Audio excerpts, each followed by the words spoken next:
So, hey, how do you keep, this is really a great one, how do you keep Canadian bacon from curling in your pan? Take away the brooms. Curling. I know. Would you like another one just to kind of make up for that one? I had a really good one here. Oh, I know. Yesterday, I spotted an albino Dalmatian, but it's the least I could do for it. I spotted an albino. Okay, we'll stop there. We'll continue with our wonderful series on Love Is. And if you're watching online, thank you so much for watching. We're super pumped you're with us. And a totally good way to connect with God. Online, here in the room, is really, really great. And if you didn't get the notes, they're outside the door there. You could pop out and grab a couple. Mike might be passing them out to you. But they're yellow sheets. And we're continuing the series on Love Is. And we started the series looking at John in the book of John 21, and we saw Peter positioning himself in front of Jesus after he had denied him, after he had fallen asleep on him in Gethsemane. And Peter jumps in the water, throws himself in the water, and swims to Jesus on the Sea of Galilee. And that was really powerful because it's like being present, making yourself available face to face with genuine love. And then we continue the series with the bread of life. Jesus says, I am. And when Jesus says, I am, we know that God is love. So love says, love is. So love is bread of life. And a few weeks ago, we started a little bit of a miniature series, Love Is. And Jesus, the second thing he says is, I am the light of the world. And so in John chapter 8, I really have found this very interesting, and it's been kind of resonating in my heart for several weeks now. And the very first thing I saw was that Jesus says, I'm the light of the world 2 times. 2 times. And he says it in 2 different occasions. They're close to each other. The first one we talked about was a couple weeks ago, was in John chapter 8. And if you remember, this is the woman who's caught in adultery. And the scenario, the setting was, Jesus is in the temple early in the morning teaching, doing his Jesus thing. And the religious leaders catch this woman in the act of adultery. They say it, in the act of adultery. And they throw her in front of Jesus. Why they didn't bring the guy, still up for dispute. But they throw her in front of Jesus. And they say, here's a woman caught in the act of adultery. Moses says we should stone her. What do you say? And Jesus, I'm just kind of rehearsing this for you. Spark notes if you're young, cliff notes if you're old. He gets down in the sand and he starts to move his finger, draw or write. I don't know, but he's got his finger in the sand. And you see this pause. And you got to know, for this lady who should be like killed for her indiscretion, including the guy, but that's just another issue. He pauses, Jesus pauses, and he takes time. And with the time, he writes in the sand, then he stands up. We don't know what he wrote. If it was important, we would know. I'm just saying. The important piece, in my opinion, is that he took time. And by taking time, he diffused the intensity, the volatility of that situation. He stands up and he says, whoever is without sin, you cast the first stone. And then he goes back and writes in the sand again, draws in the sand.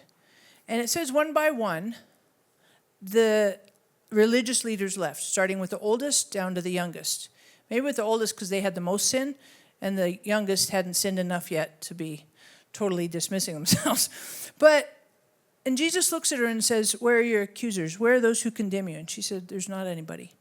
And he said, neither do I condemn you. Go and sin no more. And immediately when he says that, he says, I am the light of the world. And I found that really fascinating. If you get a chance, go back on my Facebook and watch that message because it was very powerful. Very powerful because it talks about how we see and seeing with Jesus through Jesus' eyes, through Jesus' lens. But the second time Jesus says, I am the light of the world is in the next chapter. And it's in John chapter 9. And this one's interesting too because Jesus had just been teaching in the temple. He had come out of the temple. And there's a guy... And it says it here in verses like 1, 2, 3. There's a guy who's born blind. And the disciples say to Jesus, who sinned, this man or his parents, that he was born blind? Which I always say this, and you can laugh with me, but how can the guy sin and then be born blind? Right? I mean, that's the chicken and the egg thing, right? I mean, like, I don't get that. But that was still the question. Maybe Jesus smirked a little bit. I would have been like, it's very interesting. All things are possible with God. But moving along. So he says this. He says in verse 3, it's not important who sinned, but this guy's here so that the works of God may be displayed in him. And I found that interesting. I was just thinking about that because there's a purpose to this. And the purpose is, here's the guy, born blind. Everybody knows him as that blind beggar. And he sits probably outside of the temple, begging day after day. That's his identity. That's his name. Blind beggar dude, BBD. Hey, how's it going, BBD? Everything's good. You got a couple coins? Shekels would be awesome. Let's have some paper today and not just like the little coins. So, here's the dude. And Jesus sees him. And his infirmity, his sickness, his illness, the purpose of it is so that God can be glorified. And I don't think that we often like to think about that because all of us here in the room, y'all watching online, we all have weaknesses, shortfalls, deficiencies, inadequacies. And most of us, we're not real eager to kind of put those front and center, right? I was talking with somebody the other day and they were talking about meeting a new person. And they said the new person was like, super put together. I mean, like nails, hair, makeup, clothing, iron, precise, precision. And the person my friend I was talking with, she's like, I really wanted to get to know the person, but, they had all this Kevlar, all this protective, image. And I think sometimes if we're not careful, we try to protect and hide ourselves in our activities, in our achievements, in the way we dress, because we don't want to let our weaknesses be obvious. But family, the truth of it is, a lot of times, and I've seen this I saw this in Paul, when Paul talked about the thorn in the flesh.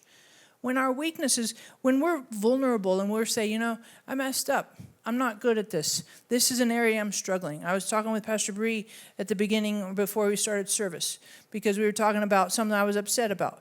And the deal is it's the March Madness tournament, which got delayed. It's a problem. It's a problem for me. But I figure if I put it out in the open, some way, somehow, God can work through that, and I want God to be glorified, right?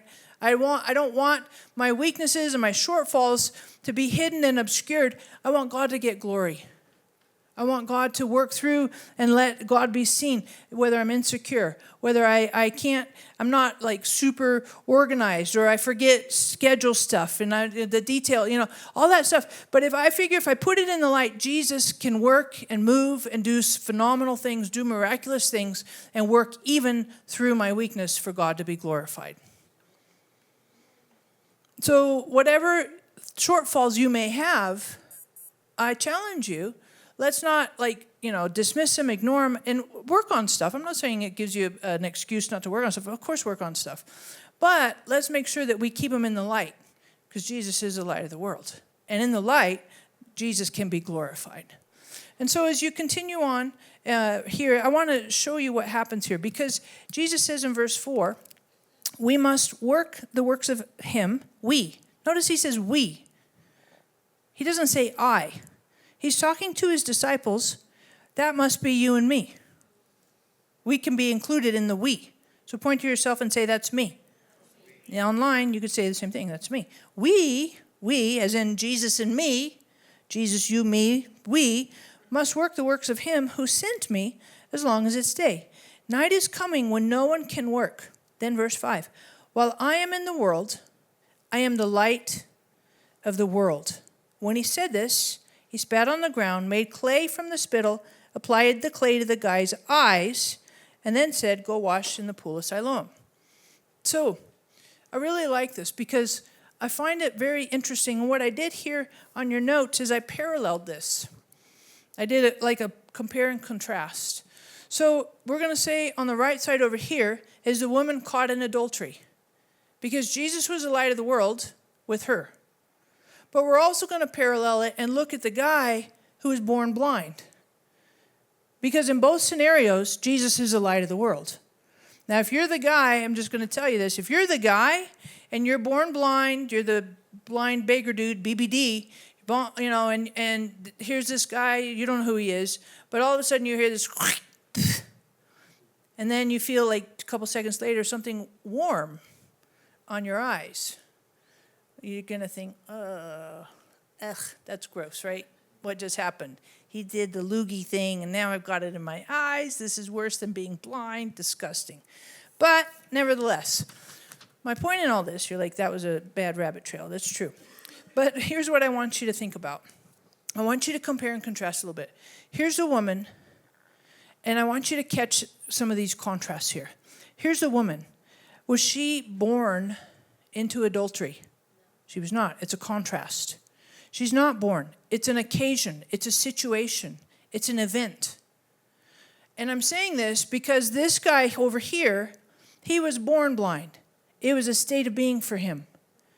And I say that because Jesus is the light of the world for both the occasion, the event, as well as the existence. Whatever your permanent impairment, Jesus is the light of the world. And for all of us who have screwed up, the whole room, everybody watching, Jesus is the light of the world.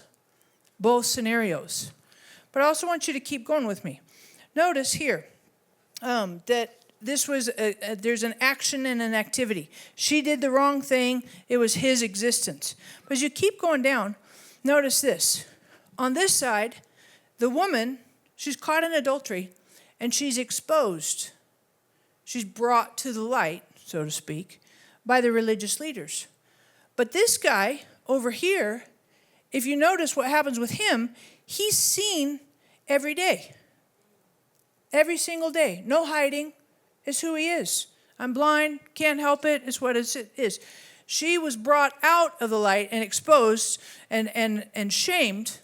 And he was like, well, there's no shame to this. It's just who I am. It's my existence. And I bring these points to you because I think I want us to be aware that in both scenarios, because I think both individuals are relevant to all of us. All of us. Because there's all of us in the room, we have deficiencies. We have inabilities. We have weaknesses. We have things that we're just not good at. And that's how it is. They're impairments. All of us in the room have done something wrong, but Jesus is the light of the world for all of us. And no matter where you find yourself, and if you might find yourself, man, I screwed up again. Jesus is the light of the world. Then you may find yourself frustrated with your ongoing deficiency. How many times do I double book myself and I'm like, oh my gosh, I did it again. I forgot to check the calendar. Stink. And then I text somebody, I'm like, hey, guess what? Diane's laughing because it's like a state of being. And I get so mad at myself. I'm like, come on, get with it. You can't blame the concussion. That was how many years ago? It's over. You have to find a new excuse. You don't have jet lag. I mean, it's just what it is. And that's some of my impairment. But I want you to catch that both of them. Jesus is the light of the world. For the woman caught in adultery, this happened, all this expose was in the temple. In church. Right? That's important, family. Because there are a lot of people who come to church that don't have it all right, that are messed up. Welcome to church. That's awesome. When you walked in, it was messed up. But this guy, he's outside. And I like that as well because Jesus is the light of the world not only in the church, but he's also the light of the world outside. Outside. Everybody that's got maybe coronavirus, maybe everybody that's got fear, maybe somebody's got some kind of congestion and they're nervous, I don't want to get coronavirus, all that stuff. Jesus is the light of the world, both inside as well as outside. Then keep going. I love this. They brought this woman to Jesus. I don't know that she had a willing... I don't think she was really super signed up to hey, bring me to Jesus with willing heart. But on this side, Jesus found the guy. I like it. I like both sides of it.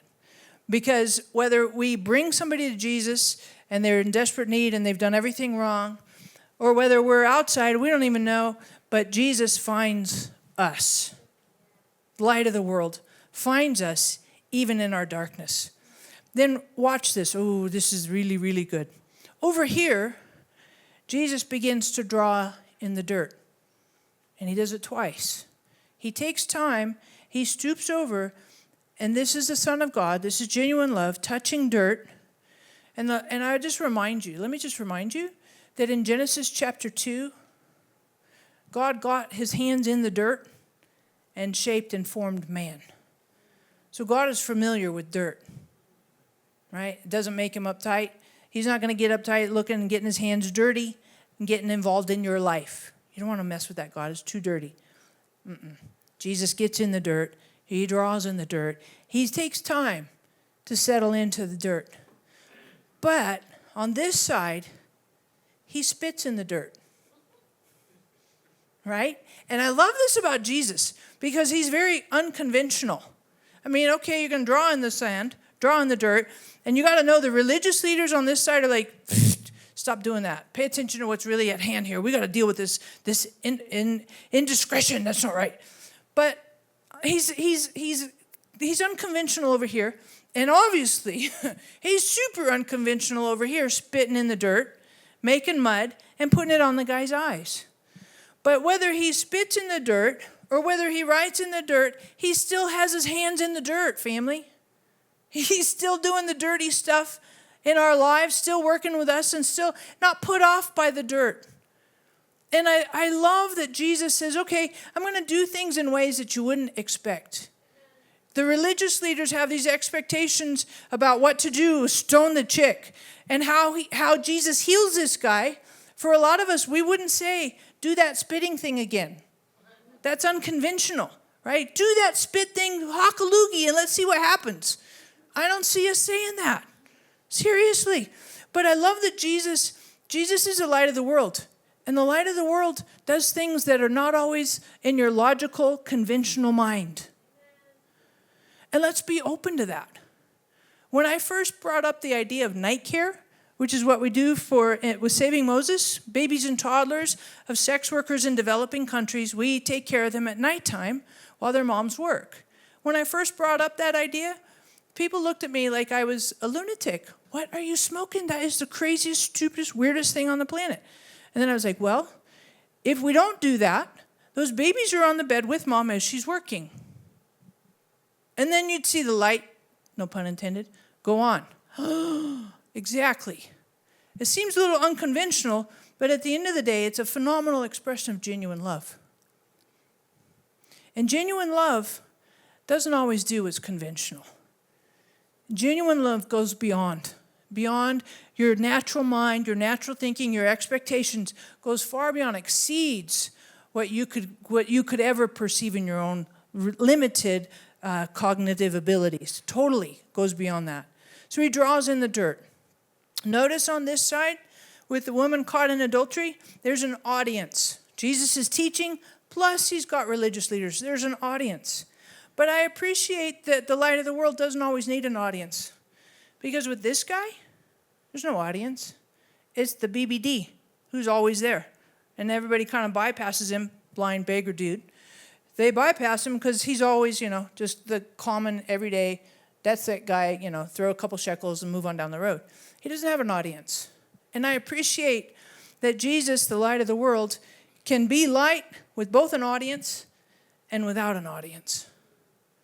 Jesus doesn't need an audience to do light and to do genuine love. And I bet you if he had his way with the woman caught in adultery, I don't know that he would have exposed and lit her up and been such a public display. But I love that his genuine love diffused all the condemnation, the accusation, and said, I don't condemn you. Go and sin no more. You're okay.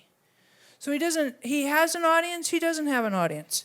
As you keep going, notice that here I pointed out that there's religious revelation. He's supposed to stone the lady.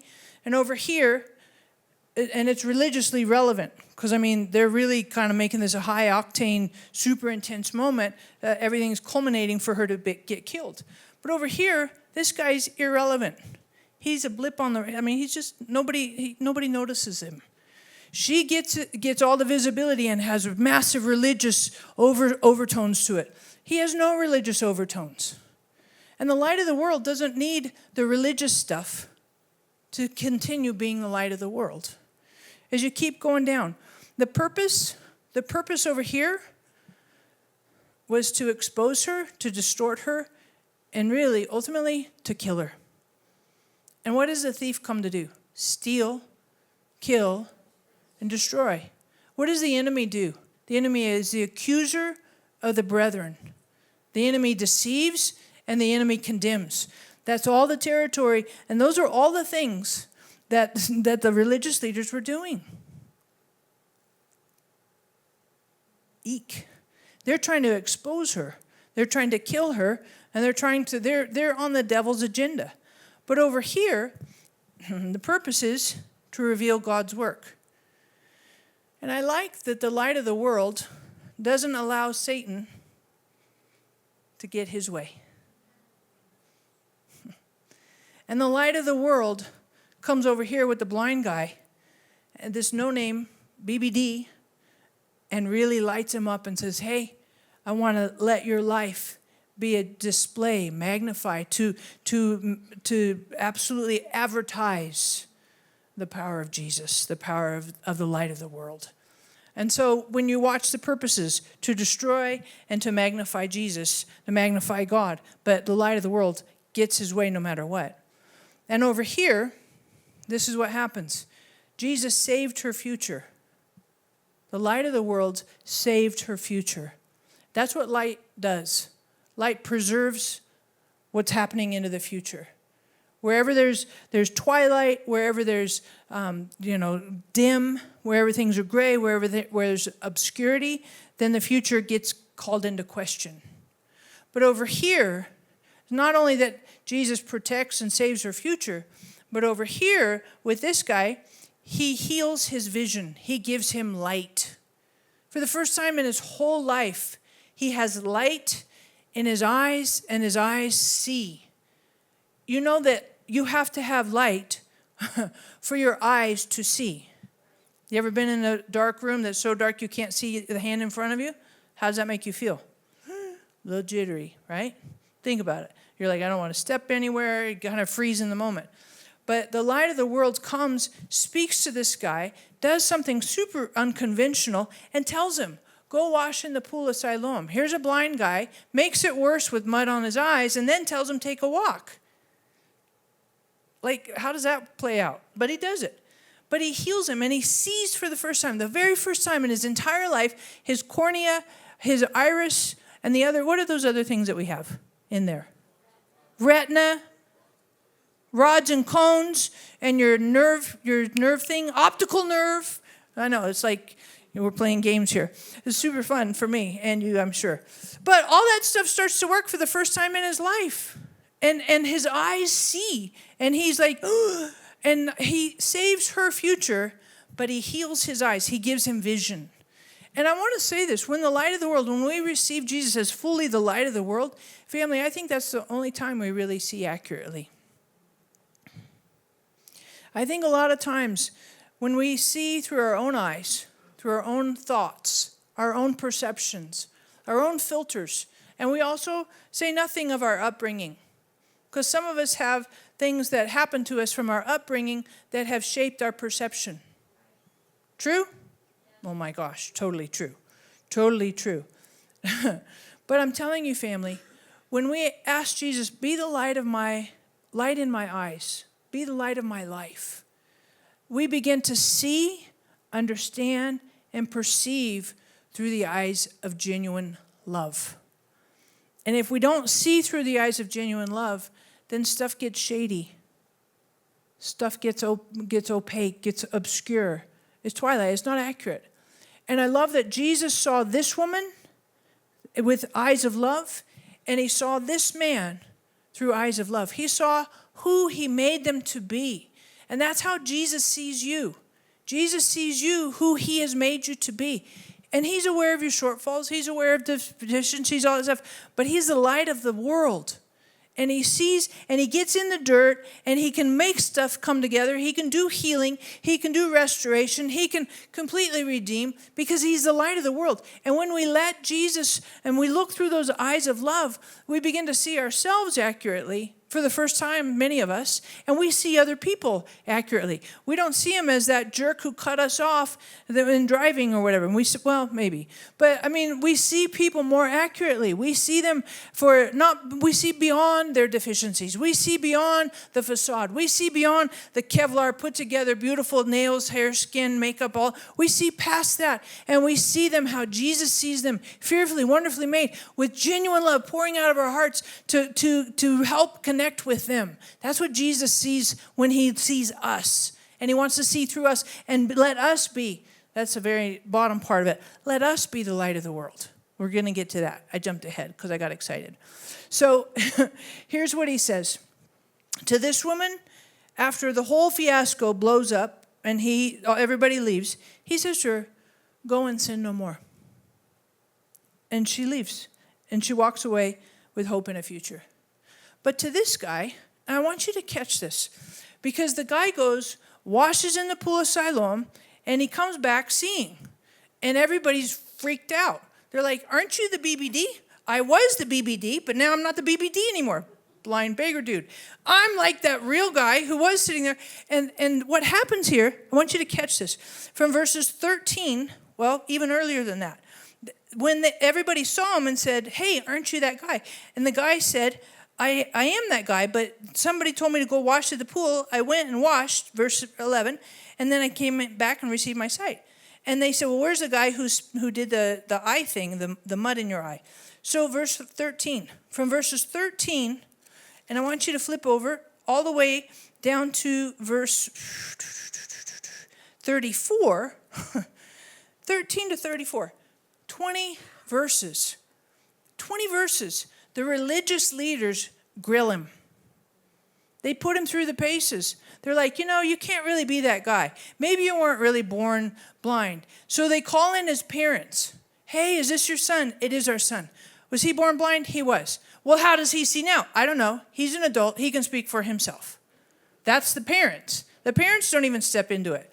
So what happens is this lady, she gets accused and exposed, and Jesus releases her.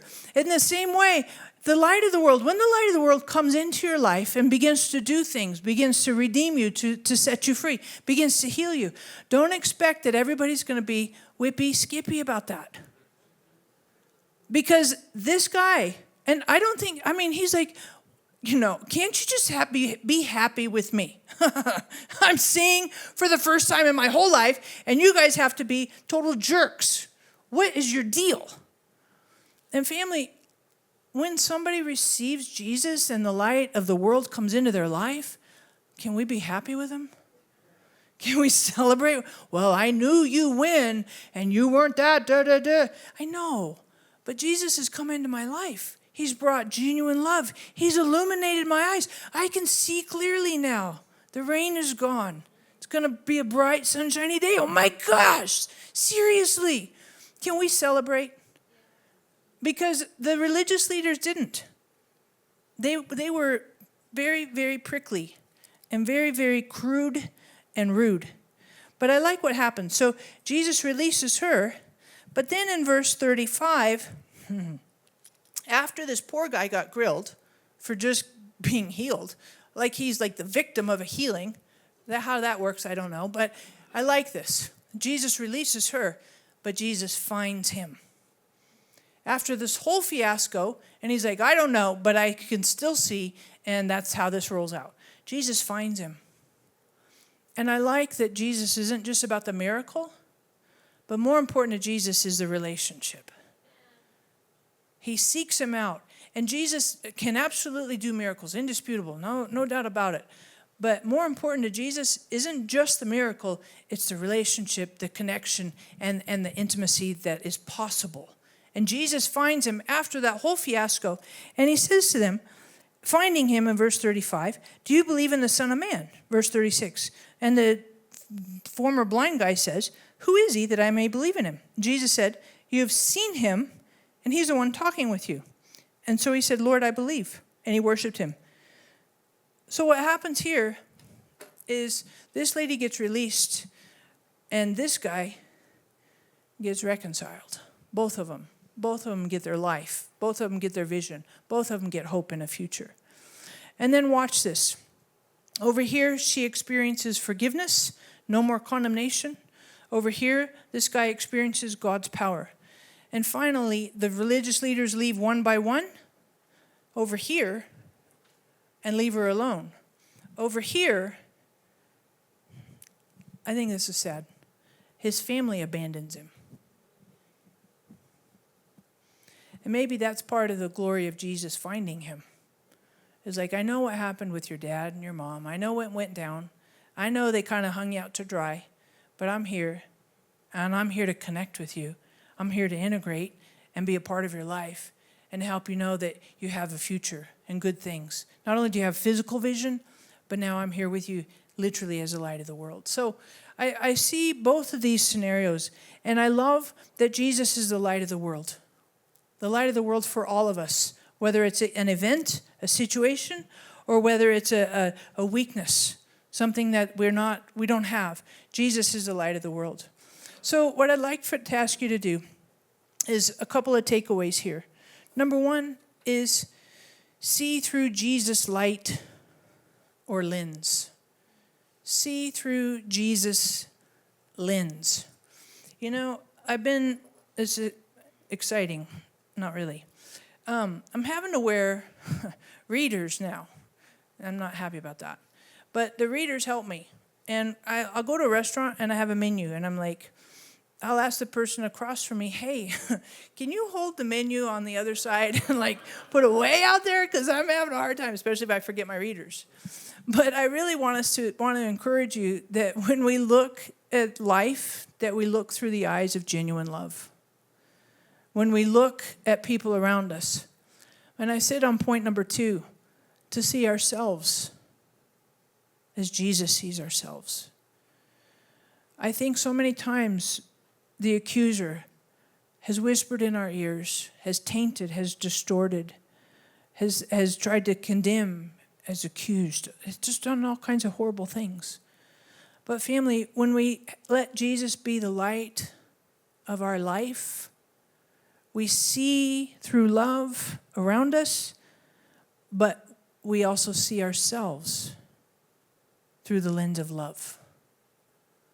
It's okay. Jesus loves me. Jesus cares about me. Jesus has a great hope and a future for me. Jesus, and what I love about this is Jesus, this is something important to think about. Do you know that you can love but not be close? But you cannot be close without love. And it is Jesus' goal to not only love you, but to be close with you. And fully aware of all of your whatever, all of your past, all of blah, blah, blah. Jesus' desire is not only to love you, but to be close with you. And so saying yes to Jesus' love, yes to genuine love, seeing life through love, it changes our priorities. It changes our conversations. It changes some of our paradigm, the way we think, our point of view, our opinion. And I had a friend say this to me the other day, and it's a little bit of a rabbit trail, but I still think it's important. He said that Holy Spirit talked with him and said, you know what? When you're judging, you're not loving. And that has rung in his mind, echoed multiple times. And I think that's so true, demonstrated here with the woman caught in adultery, but also with the man, the religious leaders who accused him and said, you know, who do you think you are? You're a man born in sin. You have no clue. And there's not love in that. There's not love. So when we're judging, maybe it's like a wake-up call, kind of a divine intervention. Hey, wait a second. If I'm judging, I'm not loving. And there is a difference. We had a conversation in Sunday school this last weekend, the difference between judging and discerning. Doesn't mean you turn off discernment, but judgment. Jesus talks about that really explicitly. and says it's not healthy, it's not constructive. And I say that when we have the light of the world living in us, then we see accurately. We see through genuine love. The last thing I'd ask you to do is in Matthew 5, verses 14 through 16. Because these verses, and this is the whole light of the world thing. Jesus says it twice, I'm the light of the world. But then in Matthew 5, in the Sermon on the Mount, verses 14 through 16, Jesus says this, you are the light of the world. If I'm a follower of Jesus, the light of the world lives in me, and I'm to be the light of the world. I'm to bring light and hope. We live in a community, a culture right now, in this day and age, these weeks, people are freaked out. A lot of fear, a lot of darkness, a lot of panic and anxiety and all that stuff. Family, we are the light of the world. And we can let Jesus love through us. Not be stupid, but perfect love casts out fear. So where we have fear, that's the opportunity for love to come in and remove that fear. And let's let Jesus' light flow through us. So that when somebody's done something wrong, we're like Jesus. Okay, I'm not condemning. When somebody's infirm or sick or has a weakness, we can pray for them and let love do what love does. So maybe Jesus would heal them. Maybe Jesus would set them free. Maybe Jesus would give them revelation so they can live in the fullness of their divine design. But we're the light of the world. A city, and he says it, a city set on a hill cannot be hidden. Nor does anyone light a lamp and put it under a basket, but on the lampstand it gives light to all who are in the house. Verse 16, let your light shine before men in such a way they may see your good works and glorify your Father who's in heaven. Jesus is the light of the world, but as followers of Jesus, he calls us to be the light of the world too. So let's commit to that. Let's not facilitate the panic and the fear and the anxiety and the worry and all. Let's commit to being the light of the world. Saying, yep, love overcomes. And yeah, where there's sickness, I'm willing to pray for somebody. Where there's fear, I'm willing to step in. Where there's despondency and hopelessness, I'm willing to just love. I don't know, I don't have to have all the answers, but I know that I can love. And family, that's what the light of the world does, is genuine love, working through us as well as in us. So, as we finish today, I'd like to just ask you to close your eyes and to bow your heads.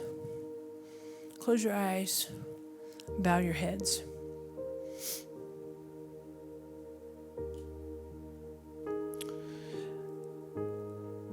How many of you would say, you know, Sarah, I've been walking, maybe you're not walking in utter darkness, but you've been walking in some kind of twilight gray, not totally bright. There's been some darkness in your soul. Maybe the light's been turned down and it's just some obscurity. And maybe there's been judgment in your heart. You haven't been seeing clearly. How many of you would say, that's me, Sarah? That's me. I'm not seeing clearly. I've got some distortion, absence of light. I don't have this crystal clear. Just for everybody that raised your hand, just ask you to put your hand on your heart. If you're watching online, totally join us here on this. But I want to pray for each of us with our hands on our hearts. Holy Spirit, I thank you that you're here, hovering in this room, hovering over each person watching online. And I pray that you would help us to walk in the light, even as Jesus is in the light. Where there's darkness, obscurity, distortion in our perception, we invite you to bring in truth and clarity. Bring in light. I pray, Holy Spirit, and I love this, I pray that you would pour the love of the Father into our hearts. Romans 5:5, each person in this room, each person watching online, pour the love of the Father into our hearts. Help us to see ourselves through the eyes of genuine love and to see the world around us through genuine love. I thank you for helping us, liberating us to walk in light and to be light carriers to the world around us. Thank you for helping us and being our light. In Jesus' name, amen.